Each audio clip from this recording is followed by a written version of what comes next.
ওরে মাফ করে দিবি নাকি মামলা করবি? আমি যদি এখন মাফ করে দেয়, এর থেকে বড় ভুল আরো করবার পারে। ওর কাছে দেব না, বিয়ে দিবেন না, জেলে কাটবো। এবং এটা কি আমরা কই দিছি আপনারে? না, আমি কি কোনোভাবে ধরে ফোর্স করছি যে না ওরে জেল কাটা ভাই কাটা? না, মেয়েরে যে অত্যাচার করবো কইরা নিয়ে ভাগলো, ধরে আইলো না। আইলো না, হ্যাঁ পুলিশই ধরলো। বারবার কইলাম যে আইসা একটু ওর সাথে বয়, 10 মিনিট কথা কয়। ওর সাথে কথা কইবারে যদি পুলিশে ধরতো, হেডার জন্য আমাকে দোষারোপ করলে করতে পারতো। এই পুলিশ ওর দাবড়িয়ে ধরলো, পলিয়ে থাকা অবস্থায় ধরলো। এটাই দুঃখ আর কি আমাকে। এখন তালিম কেন জেলে গেল, কি অপরাধে জেলে গেল, সেটা আসলে আইনের ব্যাপার। ওই বিষয় নিয়ে বেশি কথা বলবো না। তবে শুধু এটুকুই বলি, আমি আমার সর্বোচ্চ চেষ্টা করছিলাম তার সাথে তালিমরে এক করে দেওয়ার জন্য।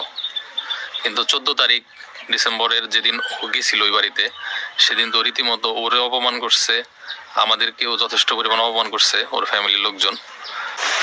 মুগুর বোধার কেমন বের করে দিল? ব্যাগ ম্যাগ ফালিয়ে দিছে, আর হলো আমার ঘর থেকে টাইনা বাইর করছি।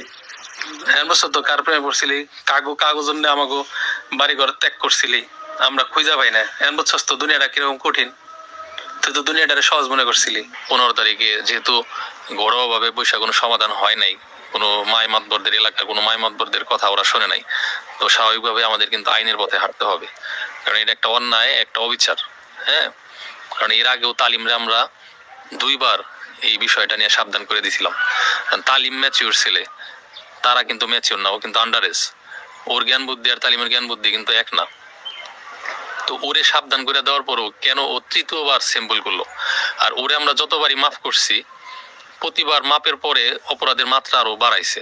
যেমন এর আগের ভিডিওতে দেখাইছিলাম একটা ফুটেজ যেখানে তালিম মাপ চাইতেছে, আপনাদের নিশ্চয়ই মনে আছে। তো সেটা কিন্তু আরো 1-1.5 বছর আগের কথা। আপনার জবান আসলে ঠিক করেন, আপনার জবান। আমার জবান ঠিক আছে, আপনার জবান আমার মুখে শোনো, কার মুখে গতি বলেন।